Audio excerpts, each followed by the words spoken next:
I'm JJ Virgin, PhD dropout, sorry mom, turned 4-time New York Times bestselling author. Yes, I'm a certified nutrition specialist, fitness Hall of Famer, and I speak at health conferences and trainings around the globe. But I'm driven by my insatiable curiosity and love of science to keep asking questions, digging for answers, and sharing the information I uncover with as many people as I can. And that's why I created the Well Beyond 40 podcast, to synthesize and simplify the science of health into actionable strategies to help you thrive. In each episode, we'll talk about what's working in the world of wellness, from personalized nutrition and healing your metabolism to healthy aging and prescriptive fitness. Join me on the journey to better health so you can love how you look and feel right now and have the energy to play full out at 100.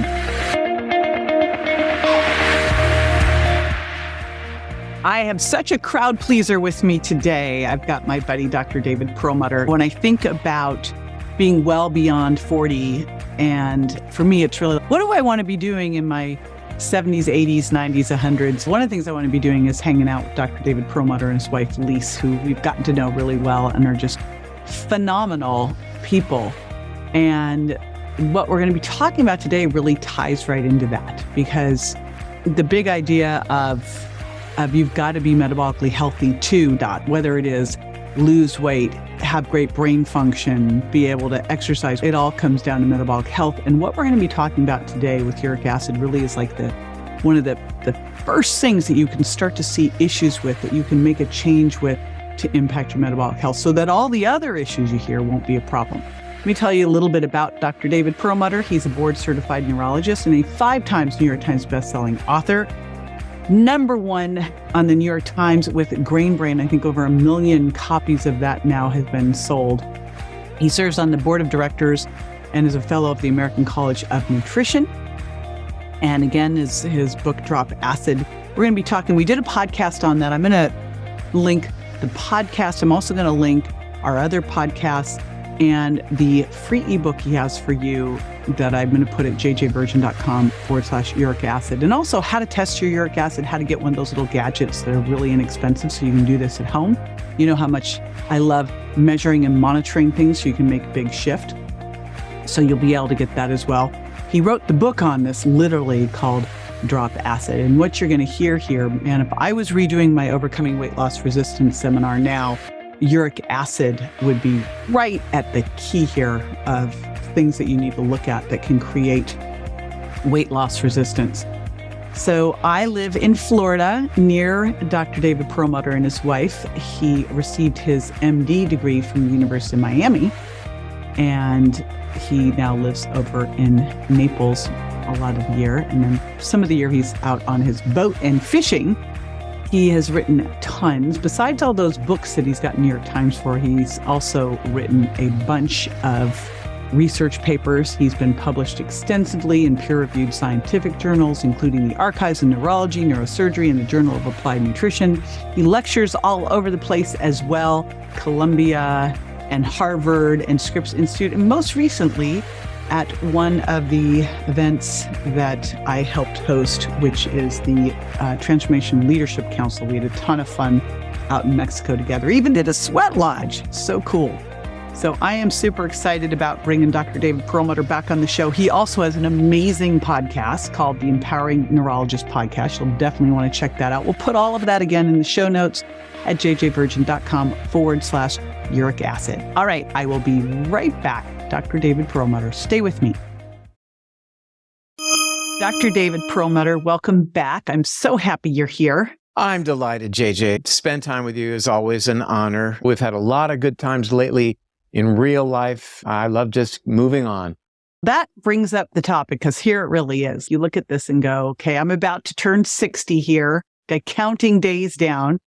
And I think this thing flips where you go, okay, what do I need to do now so that I can continue having the fun that I'm having now at 70, 80, 90, 100? And who do I want to have that fun with?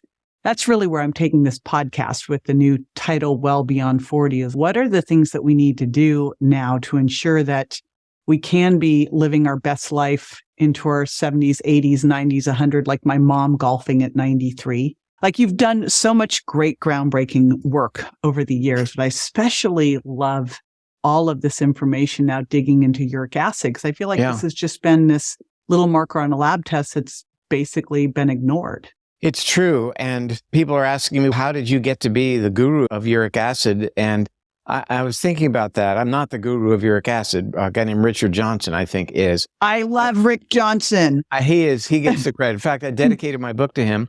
Then he wrote a book about it, and I wrote the foreword.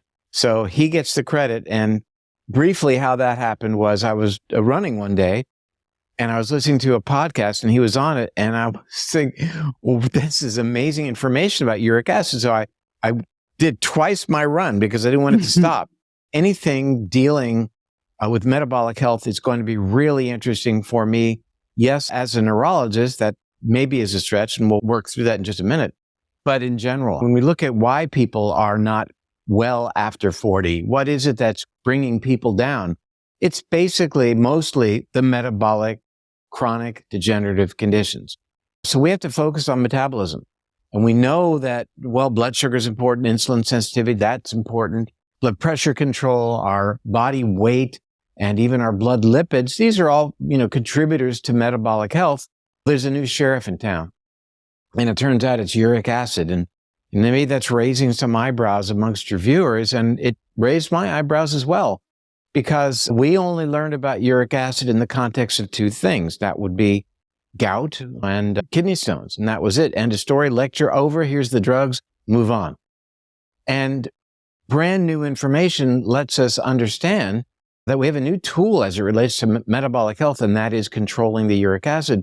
When I say brand new information, this only was published in 1898 by a Dr. Alexander Haig, writing a book that said, yeah, uric acid is elevated in people with gout, but there's a lot more to the story. And until people like Richard Johnson, A, did the experimental work, and B, began to review the literature that has been global over decades, we didn't really know that. And again, getting back to my original description, anything for me, and hopefully for your viewers, that can impact positively our metabolic health is going to be interesting for me and valuable for everyone. So that's how my interest began in this uric acid stuff that everybody's talking about now.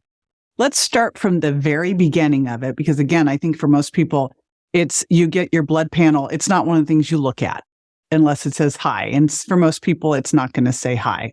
So you'll see things in terms of these challenges with metabolic health. They might see their triglycerides high or their blood sugar high. Maybe they've got high blood pressure, but this one probably isn't one that they're going to have the indicator on the lab test, even though it actually is indicating it. The levels aren't right, I'm assuming, to show that there's an issue. First of all, what is it? And then let's talk about what we really should be looking at here. Sure. So uric acid is what we call a metabolic product. It's the downstream product of how we metabolize certain chemicals in our bodies. The first chemical are called purines, and these are derived from the breakdown of cells. When we break down cells, whether it's foods that we eat or our own tissue as we exercise, for example, we liberate parts of the cells that contain DNA and RNA. DNA and RNA become purines. End product is something called uric acid. There are two other inroads to the pathway. One is alcohol. When we consume alcohol, that is metabolized to uric acid.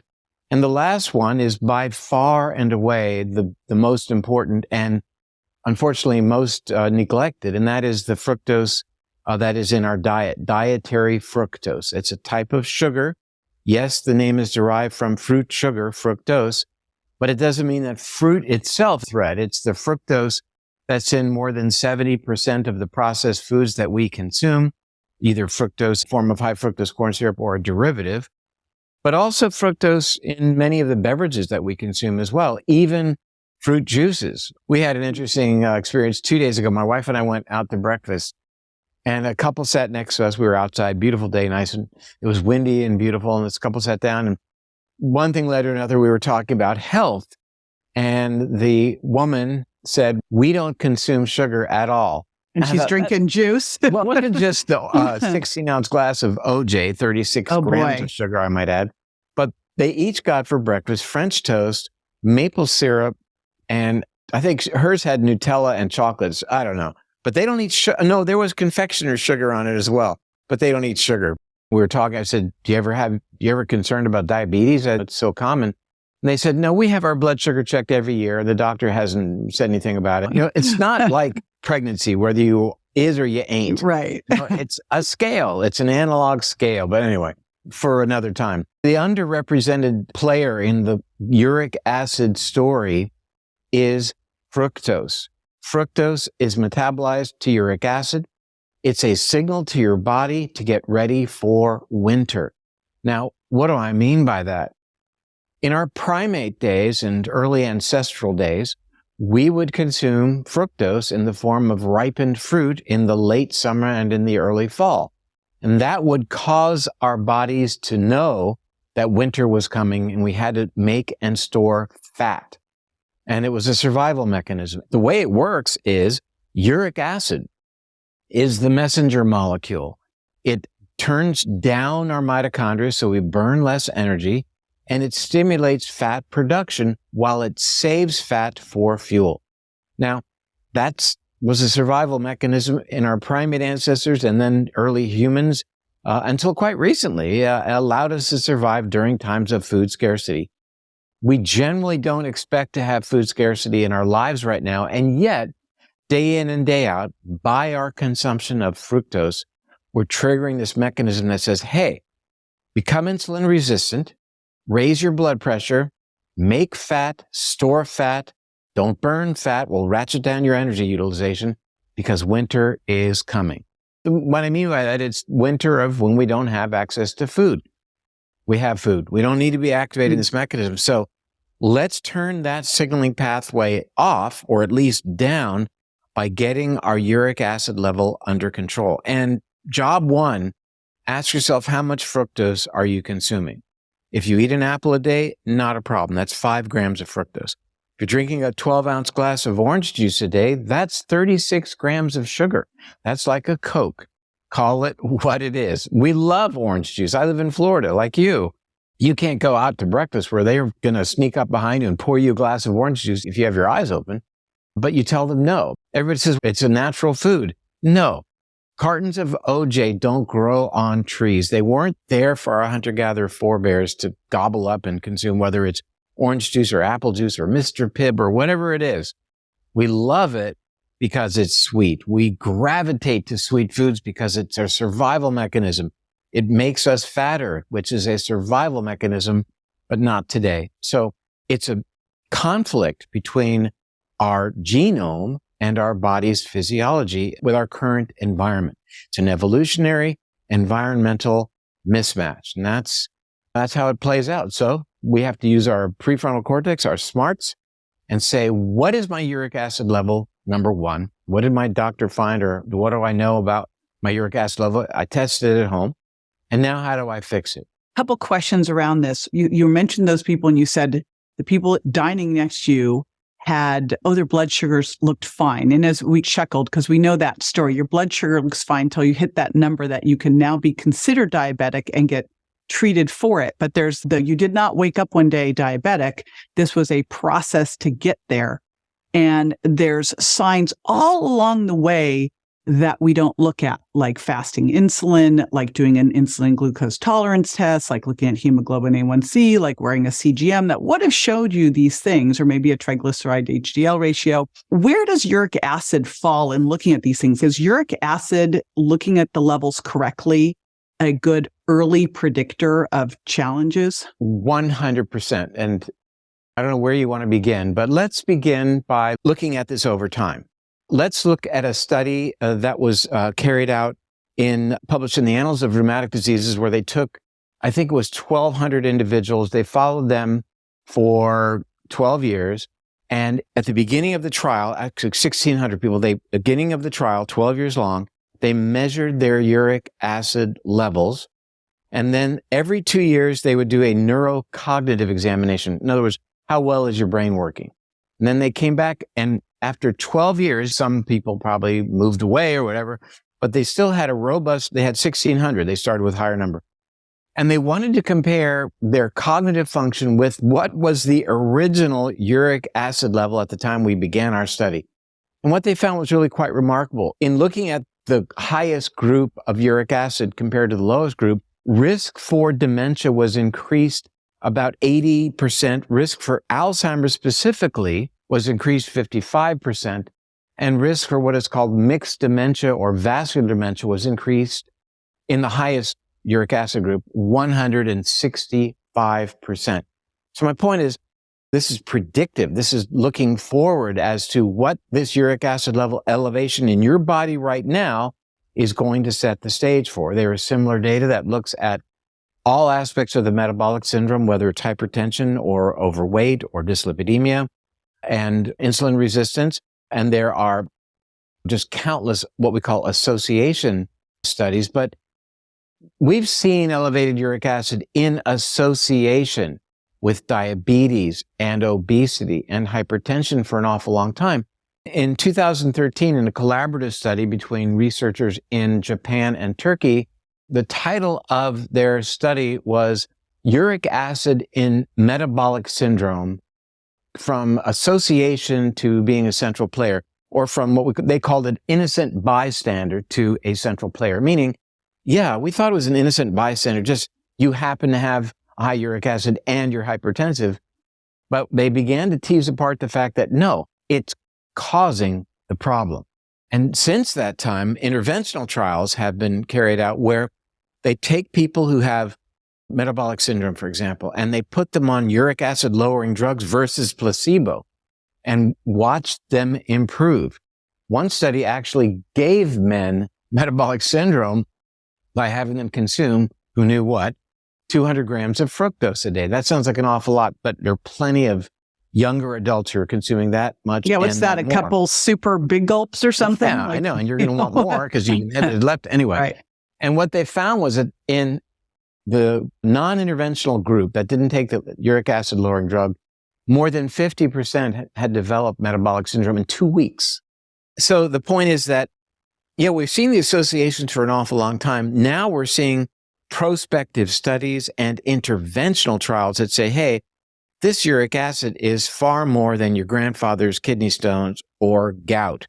This is a central player, as the title of that study or paper called it, a central player in metabolic issues. It's mechanistically, it's causing issues. In my world, I've got to bring people's metabolism under control, not just because of the diabetes and the hypertension, but because it relates to risk for Alzheimer's, a disease for which we have no meaningful treatment whatsoever. I just wonder now, like when you look at how they're giving you the parameters for metabolic health with blood pressure, blood sugar, triglycerides, HDL, waist measurement, if they put uric acid in there, if we would be able to see this sooner. And so knowing that, because in the lab test, the range really is just, it's only indicating high if you're really kidney stones or gout risk, right?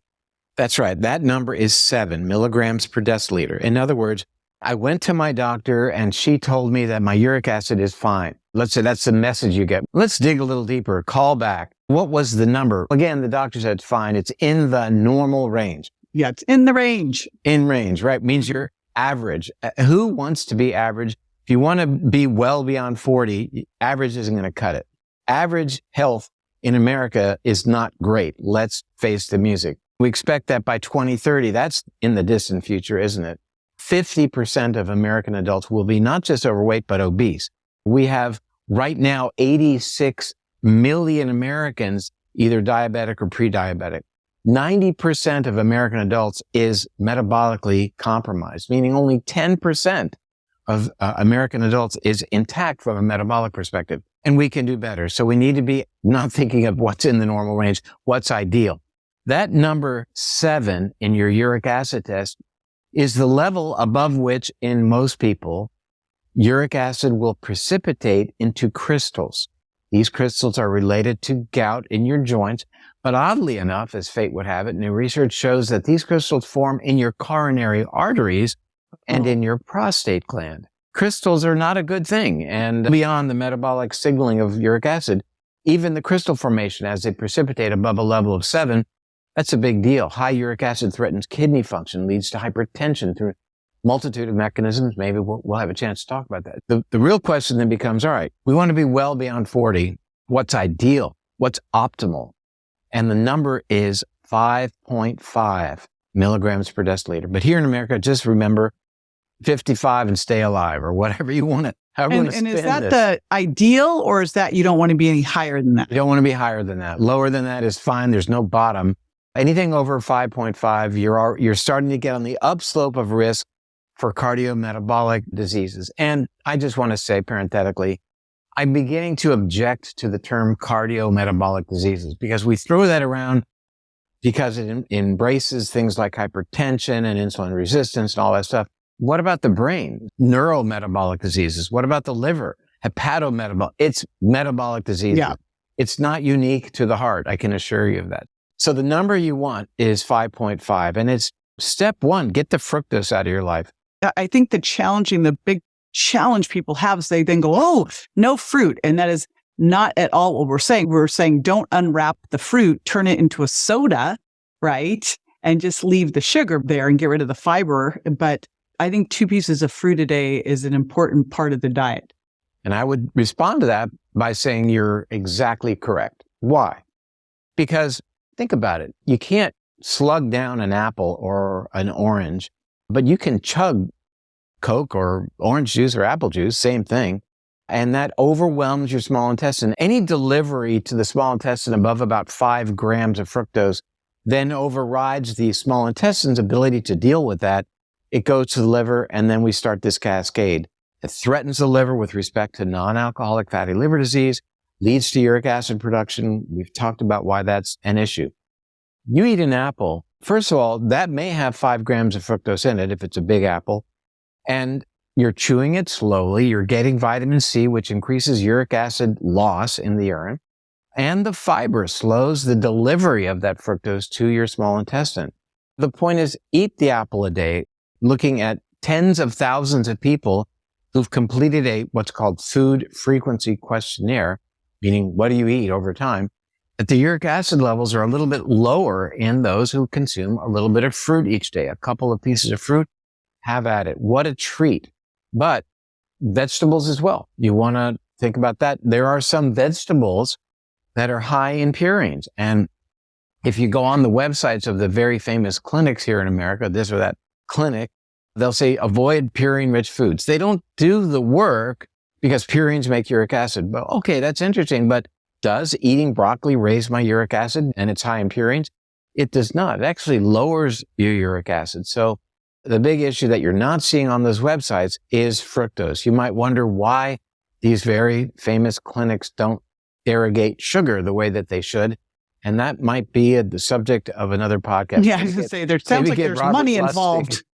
I'm thinking of Rick Johnson when we were on the podcast chatting, because he was saying just the difference in Mexico with cane sugar in the soda versus US with high fructose corn syrup in the sodas made a difference. Like, it is just these things that you don't realize. And where I see the biggest challenge for people who are trying to eat healthy out there, and like the people you described who think they're actually doing the right thing by having juice, right? Right. They go to the health food store and they get the things that look like they're great, that might say no sugar added, that have fruit juice concentrate, like apple juice concentrate, which is more fructose than high fructose corn syrup. Or they're getting agave. Oh, I love agave. Right? And it says low glycemic index. And you're like, head slap.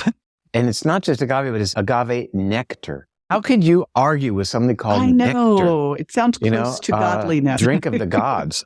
And it's 70% fructose. It is probably one of the most threatening foods on the planet. And then you go to the health food store and get a tea, and there is the agave, no sugar, but we're going to give agave to put, oh my gosh. And I've given up thinking that I would even ask the people there, why are you doing this? But you're right. It's about understanding what the heck is going on, why I wrote the book, so people can realize that here in America, the pressures on us to consume sugar are vast.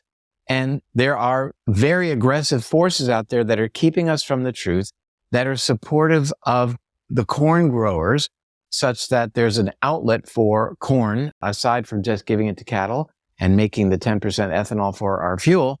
no, high fructose corn syrup is a big player. And in 2021, the 5-year USDA American recommendation, dietary recommendation came out, and it comes out every 5 years and said that it's totally fine to have 10% of your daily calories come from sugar. And it's astounding because that's not what their scientists told them. And if you're consuming 3,000 calories a day, that's on the low side, I would say for most people, that's 300 calories from sugar. That's pretty breathtaking. We're talking about 14 teaspoons of added sugar to your Captain Crunch each day. How could that be a good recommendation? This is the U.S. Department of Agriculture. And again, you said by the year 2030, 50% of the population would be obese. We're going to beat that clearly if we're at 43%, right? I mean, it's like, I remember hearing, David, that by the year 2030, 100% of us would have diabetes. And I thought, well, that is the most outrageous statement I've ever heard. 100% of us. And now you're looking at that going, well, maybe it wasn't quite so far-fetched as we thought. But the person who is listening that says, okay, I'm not going to be the statistic. And what do I need to do? Like the two sides of this coin. What do I need to do to lower my uric acid? And then what beyond fructose, are there other things that I need to be very careful with in terms of impacting uric acid? Sure. And then we'll talk about what you can actually take in the supplement world that can be helpful as well. So step one is know thy uric acid. And how do you do that? For most people, it's a phone call. You've probably already had it done. And it's included in your annual metabolic panel and respectfully may have been glossed over because you don't have gout and may not have been flagged. Generally, unless something is flagged, no one's going to call you or indicate that some attention needs to be directed towards it. It's not going to be flagged if it's below 7. Nonetheless, that's still too high. 6.5, which is the average uric acid level, I might add, in America was 3.5 in the 1920s. And nothing has changed in our genetics, but what's changed is the amount of fructose that we consume. If not, you can buy one of these guys. This is a home uric acid test thing and a drop of blood. My most recent was 4.7. So you can follow your uric acid. It's a biohack. It's like wearing a CGM. You need to know this. And frankly, not to point fingers, but not all doctors are going to be aware of it. This is what we call empowerment via knowledge. So it'll be part of mainstream medicine in another decade or who knows when. But meanwhile, let's get ahead of this and recognize that when your uric acid is elevated, it is partially responsible for why you can't lose weight, why your blood pressure is ticking up, and certainly aggressively why you are becoming insulin resistant. And you may not know that either because your blood sugar that you have once a year is still in the normal range. But how would you know? You can't. You cannot check your blood sugar once a year and think that snapshot is as good as a video that you might take of your blood sugar by wearing a CGM or having it checked more often, or more importantly, getting your fasting insulin checked so you know if your insulin is high that it's working overtime, your pancreas, to keep that blood sugar down. That can't continue forever. That's going to stop. And back to the couple that was sitting next to us, the once a year blood sugar. I mean, many people train for that for a few days ahead of time. Yeah, so that's even worse. I know. It is a fasting blood sugar, so you didn't eat the night before. And I only imagine what a continuous glucose monitor would have shown these individuals after the French toast. It would have been scary, but it would have been enlightening. And there was an interesting editorial written in the Journal of the American Medical Association about continuous glucose monitors and concluded that it's not ready for prime time for anyone who's not already diabetic. And their conclusion was based on what? Nothing. It's going to make people neurotic about their blood sugar. Yeah. Good. I'm glad. About my blood sugar because you, doctor, are not. And I need to know this because I don't want to get Alzheimer's, frankly. And that's the world that is important to me. But you could fill in, I don't want to get blank, cardiovascular disease, diabetes, some forms of cancer. You pick your poison. And that's why I want to keep my blood sugar under control. After the USDA came out with that 10% calories from sugar BS, I, along with Dr. Casey Means, wrote an op-ed in something called MedPage Today. It was an open letter to President Biden saying, basically, 5%, please, not 10%. There's no science behind 10%. We need to lower the amount of sugar that Americans are consuming because we're declining in terms of our lifespan pre-COVID. Not that COVID jumped that down a couple of years and increased the incidence of Alzheimer's by 17%. But that said, our declining lifespan began pre-COVID. So don't blame it on COVID. Blame it on what you see when you look around. And that's scary business. What we are told is live your life how you want and then watch television. And what you see is people who are out of shape, but they're taking this, they're taking that, and they're happy, even though they're still overweight because their A1C is below 7. And that is another example like the uric acid level below 7 that means absolutely nothing. Cardiovascular risk, Alzheimer's risk, certainly a diabetes risk, and even some forms of cancer risk increase around hemoglobin A1C at about 5.8%. So you want optimal or you want to be in the normal range with people who are skewing that to a higher level? I would assume that the things that help lower uric acid are the same things that improve insulin sensitivity and the same things that help with blood sugar control. I would assume they all are similar, like they might be different pathways, but the same things, lowering sugar. The biggest issue, aside from just blatant fructose consumption, is these ultra-processed foods. Because you may as well be eating sugar, face it. These foods are so highly processed that the moment they enter the intestine, they are immediately metabolized into sugar. They're mainline. I call it the main line. You want your body to make sugar slowly from that broccoli, slowly from the lentils. Right. You don't want to mainline it from the fat-free cookies that you ate. Yeah. A study came out this year, actually, that showed a significant correlation of the consumption of highly ultra-processed foods and level of uric acid. And another one that came out and showed significant relationship between consumption, even anything above 20% of your calories coming from ultra-processed foods and risk for dementia. That study actually began, first paragraph, by saying in America, the percentage of calories for the average American coming from ultra-processed foods is 58. Holy smokes. Like you say, they are mainlining. And wow. But we don't eat sugar. I didn't take a picture of the meal, but I don't think I'm ever going to forget that one. We don't eat sugar. Oh my gosh. So it's the processing of the flour that went into that French toast, pour the maple syrup upon it, and gee whiz, what did your blood sugar do after that meal? So know your uric acid and get a home monitor and check it every couple of weeks until it comes down. You want to avoid the sources of fructose that are so common, and then think about those sources of fructose that are maybe not as evident, like in the sauces and the salad dressings and the places where they are hiding. Mm-hmm. And yes, something can be gluten-free and still have fructose and not be good for you. You want the gluten-free where they don't actually have to say gluten-free on the label. Or even have a label, except if it's a little sticker that says USDA organic. That's what you find on your meat and your eggs and apples and good foods, whole foods.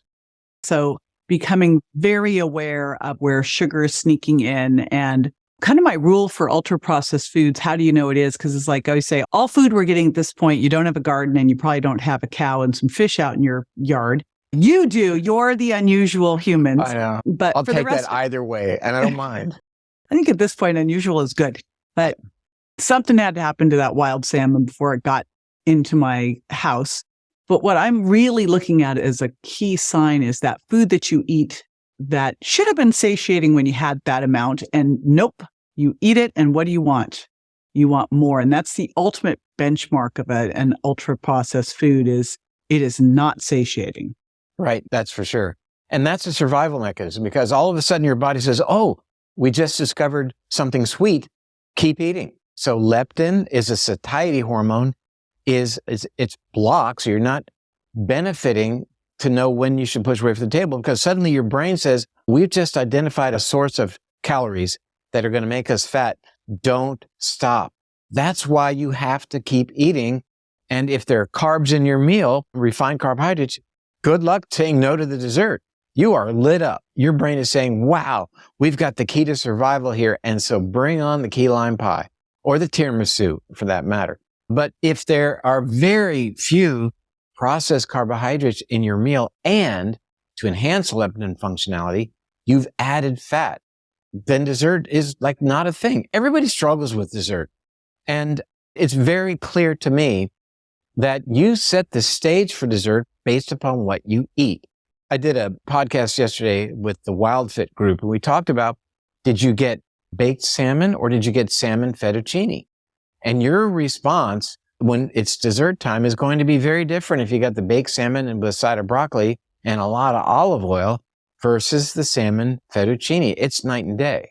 Once you start priming the sugar pump during your meal, your brain lights up and says, we're going to survive because we're going to eat more sugar. Don't leave the berry patch. Don't leave the blueberries, what your brain thinks. Keep gorging because winter's coming. That's the signal that you're sending. Are there any foods in particular, and you mentioned supplements, that can be helpful here? Yeah. And so first, recognize that the production of uric acid requires a specific enzyme to work. It's called xanthine oxidase. That's not going to be on the quiz. Don't worry. Your body needs this enzyme in order to create uric acid. If you have gout, you will take a medication that will turn that enzyme off and your uric acid level goes down. But guess what? You can do that with certain foods that are rich in certain polyphenols like quercetin and luteolin that'll also shut down that enzyme to some degree and help you control your uric acid. That's why broccoli, for example, even though it's high in purines, is associated with a lowering of the uric acid. Onions, red onions in particular. Tart cherries are probably the best food on the planet in terms of choosing a food versus supplement to help you lower your uric acid. Now, that doesn't mean that cherry-flavored Mr. Pibb is necessarily what you want to consume, but tart cherries as an extract, they have it in pill form, as a matter of fact, or eating a few cherries, not unreasonable. But not that tart cherry, because you always see them like, we have tart cherry juice for gout. I'm like, wait a minute. If you find tart cherry juice and you drink it and you like it, that's not tart. Tart is the opposite of sweet. If it's tart, when you taste it, that's the bioflavonoids that are talking to you. It's like why, for example, you like the pepper flavor of the olive oil in the back of your tongue, right? That tartness is telling you it's rich in these bioflavonoids that actually don't taste good for a reason. It's to keep the plant from being eaten by various animals that would otherwise like to eat it. Eat raw kale. It doesn't taste great. I mean, you want to saute it. Eating raw broccoli is not the most flavorful food because of what you're getting. You're getting these flavors of these bioflavonoids that keeps the plant from being consumed. We could dive deep into that. That's another story. Really fascinating, though. But that said, now that we know what those bioflavonoids are that are most active, and many, many of them are, but two of the key players are something called luteolin, and that'd be 100 milligrams per day, and quercetin, and that'd be 500 milligrams per day. But quercetin directly targets that enzyme, xanthine oxidase, and luteolin does too, almost in equivalency to the drugs used for gout. Quercetin does a lot of other cool things, by the way, that really make it one of my most go-to nutritional supplements. I mean, quercetin activates a pathway called AMP kinase, help us with blood sugar control, help us with fat burning, leads us to develop healthier, more robust mitochondria. Who doesn't want that? Now, I open that can of worms. I got to take it a little bit further because it's so interesting. A lot of people in this space talk about why we want to light up AMP kinase. It's one of the reasons we like to exercise. Exercise is one of the most powerful tonics through activation of this pathway. AMP kinase improves insulin sensitivity, improves mitochondrial function, helps us choose to burn fat for energy, all the good things that we want. AMP kinase is an enzyme system that's involved in how we break down AMP. Where does AMP come from? One place it comes from is the metabolism of fructose. Who knew? When we consume fructose, we go to ATP, the energy currency, down to ADP, adenosine diphosphate, down to AMP. Now, we have AMP. That AMP can go one of two ways. It can use AMP kinase and light it up. We'd like that. But AMP kinase has an evil twin, and it's called AMP deaminase. If AMP goes through AMP deaminase, to be metabolized, the opposite happens. AMP deaminase says to your body, winter's coming, and if you're a bear and you're going to hibernate, anyway, it lights up the fat production pathway. We want to do everything we can to keep away from AMP deaminase. It raises your blood sugar. It locks your fat away. It doesn't do anything for your mitochondria except step down their function. So we want AMPK. We don't want its evil twin, AMP deaminase. Guess what? Who decides? How is that decision made? It's a fundamental health decision. You can favor AMP kinase if you exercise, for one, if you take quercetin, for another. But the switch between one side of this or the other is determined by your uric acid level. Who knew? Your uric acid level is elevated. You shut off AMP kinase. You tell your body, no, save my body's fat, raise my blood sugar, raise my blood pressure, mess with my mitochondria. I really don't want anything messing with my mitochondria. Thank you very much. That's what happens when uric acid is elevated. So, I know we got into the woods a little bit, but people who are paying attention to you are probably used to it and probably, like me, get kind of excited because to me, it's not good enough to say having a high uric acid is bad and you should lower it. Talk to you later. Why? First, what's the literature saying about high uric acid? We covered that. But B, okay, how does it work? It's good to know that high uric acid inhibits something called nitric oxide. Many people talk about nitric oxide. That's what allows insulin to work, and it's what allows our blood vessels to open up and give blood supply to our brains, our liver, our kidneys, throughout our bodies. We need nitric oxide. Uric acid inhibits that. That is not a good thing. People are hearing about nitric oxide, and one of the most promising Alzheimer's drugs is called Viagra. I'm not making that up. This is a study of millions of people that demonstrated that those who take Viagra have a more than 50% reduction in risk for developing Alzheimer's disease. What's the connection? How does Viagra work? It's used for erectile dysfunction, and erectile dysfunction is a blood supply problem. What Viagra does is it increases nitric oxide. It improves blood supply, but it doesn't just stop at the erectile dysfunction. It improves blood supply throughout the body, including the brain. The risk of erectile dysfunction dramatically increased if your uric acid level is elevated. So it's offset by taking Viagra, but get your uric acid level down. One of the things you just said, for years, I would go around the country teaching this course to doctors called Overcoming Weight Loss Resistance. Because what I saw early on working with hundreds of clients was that diet and exercise wasn't working for everybody. And at first, I will be honest, I thought they were cheating. But then I got time to spend. I took a group away for 7 days and they couldn't cheat. And I went, okay, not cheating. What really is happening here? And so I've looked at all of these different factors. Of course, I knew nothing about uric acid. One of the factors obviously was insulin resistance. But this to me is the bigger picture to look at is uric acid. You described the ultimate issue for weight loss resistance. That's and at right. first I was thinking, if we just use a supplement or something to lower uric acid, are we really fixing anything, or did we just lower it? You know how you'll do something and go, but did you fix the problem or did you band-aid the problem? But if you lower uric acid and allow the pathways to work well again, because that's the challenge, now it's stuck here. I mean, we've all dealt with clients/patients for years who couldn't lose weight. And I think, to be fair, you question, are they really following their dietary plan closely? Are they doing all the right things? Are they getting enough sleep? People don't value sleep as it relates to weight loss and should. But it could be these people have elevated uric acid that's telling their bodies, stay fat. Right. We need this Hold to on. survive. It's a survival mechanism. And frankly, I am hopeful that some of the big weight loss clinics, programs, are now beginning to embrace this. And it's going to turn out to be really, really helpful. It's not the end all, but it is in the metabolic toolbox, along with measuring your blood pressure, your waist to hip ratio, your lipids, your insulin sensitivity Well, and you can do it at home. You can't measure your lipids at home. Here's a simple one. Like, I love these things that we can do at home. And then we can make the shifts and go, okay, I'm actually making a dent in this. How much does one of these little home unit testers cost? I think they're $89. The truth be known, they sent me one. I think that's how much they are. Like a fantastic, probably can get them on Amazon. So a simple They're little thing. on Amazon. You can test at home. And so if you get your labs and look and you're above 5.5, this is your thing that you do to monitor, and what you monitor and measure, you can improve. I mean, it's fantastic. And then you improve that, a whole lot of other stuff improves. Where it falls, I think, is far more upstream than things we're used to.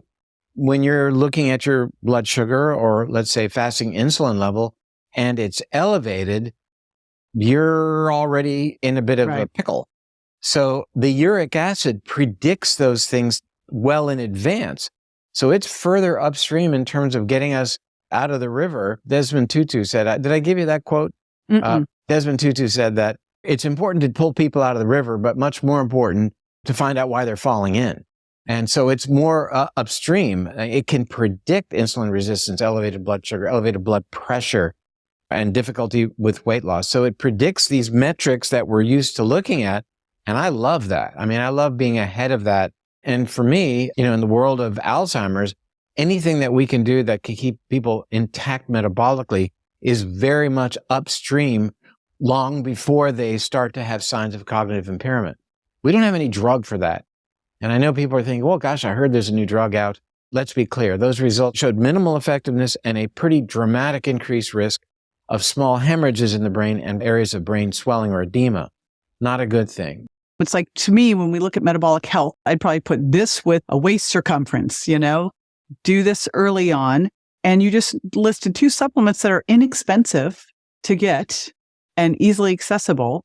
When I wrote Sugar Impact Diet, the whole point of it was to get people hyper aware. I told Rick Johnson, your book was like my Bible to go after when I was reading. I went back and looked at all the old sugar books and sugar research because so much what we have now is so pro-sugar. I was like, I'm not looking at it. That's so true. Our discussion earlier about foods that might be organic or might be gluten-free and yet loaded with sugar. Loaded. And even more so usually. I had this one gal who I pulled off gluten, and she came marching back into my office completely thrilled that she'd found gluten-free cupcakes, cookies. I was like, holy smokes. Okay, I have to be a little more clear here. But it's like you go into a lot of these places like Whole Foods with the thinking that you've got this like halo effect of everything in there. And oh my gosh, you can get yourself in a lot of trouble in those stores. Yeah. And I think that as you look at the literature, there's a lot of studies that come out that talk about the fact that so-called asymptomatic hyperuricemia is a thing. We see that's associated with non-alcoholic fatty liver disease, with hypertension, with diabetes, with obesity, etc. Let's take a step back. What does it mean, asymptomatic hyperuricemia? It means this person has an elevated uric acid level, but they don't have symptoms, meaning they don't have gout.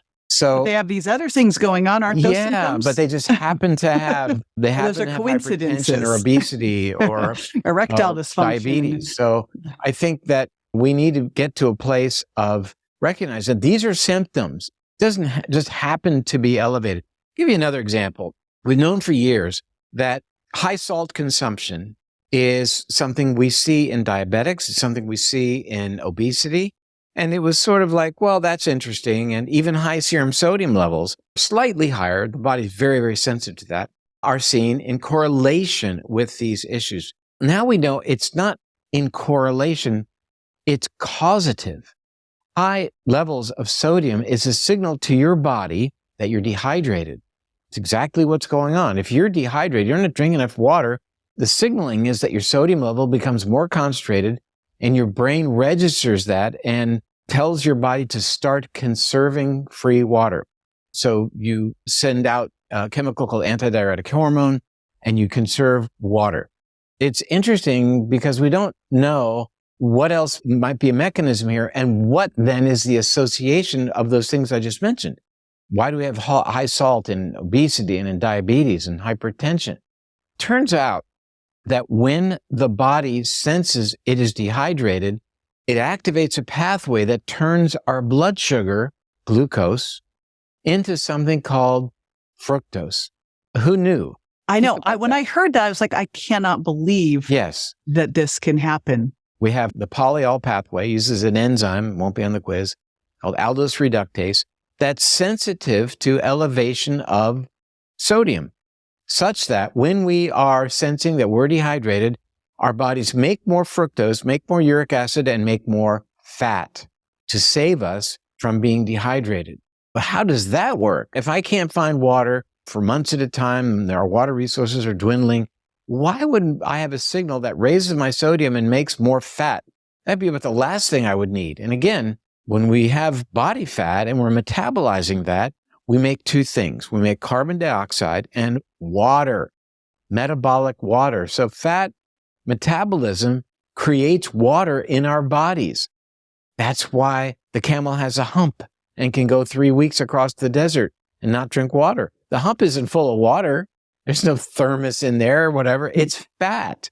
And the hummingbird, 40% of its body weight is fat when it's getting ready to fly 1,000 miles or whatever the distance is. And if you want a hummingbird in your backyard, what do you put in your backyard? A hummingbird feeder. Sugar water. We've all done it. They drink sugar. In nature, they get nectar out of the flower, but they'll come to your backyard with sugar in a tube to make fat because their bodies use that fat to have a caloric source and a water source for their epic journeys. Yeah, wild. It answers a lot of questions for us, doesn't it? I mean, we've seen these associations for years, but now that these dots are connected, it's such an epiphany. All these questions, these lingering questions are solved now, and there'll be many more generated from this line of investigation. But what a great thing it is to have this new tool in our toolbox. It isn't the end all. There's so many other things we have to pay attention to, but this is really simple, very straightforward.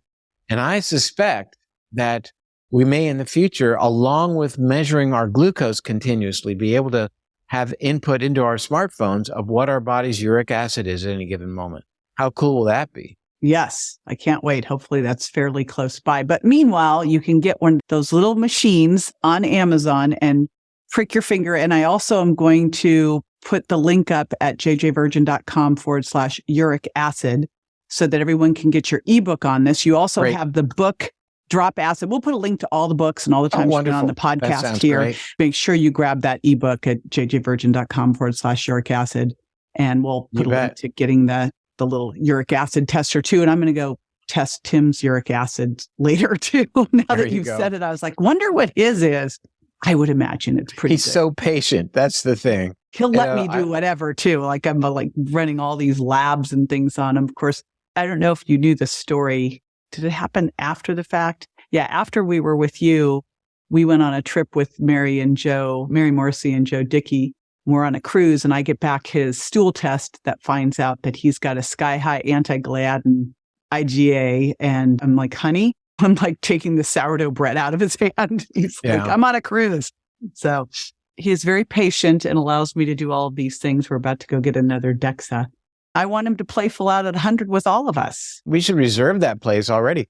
I'll be there 8 years before you, but there you go. But I'll be there to celebrate with you. So there you go. You said 100% of people, one prediction would be diabetic.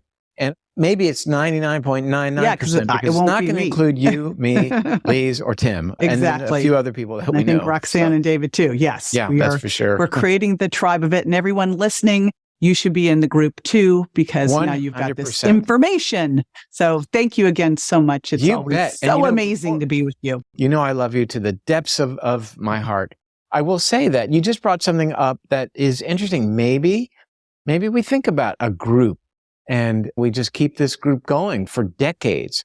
And who knows, maybe there's something there. I don't know. It might be nice to have everybody along for the ride. We check in once a year and we share the latest thing. Like, all my stuff now on DEXAs and lifting heavy weights and creatine. And, we all have our hammer that we're focusing on. Yeah. And when you put all of those together, I like to take all the research out there, synthesize it, and put it into simple programs. That's my favorite thing.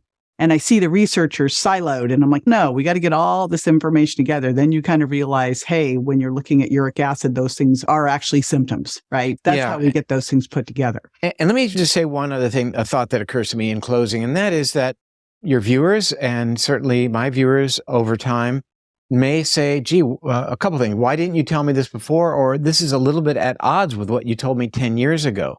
And gee, what gives? And I think, to be clear, people should celebrate that our messaging changes over time.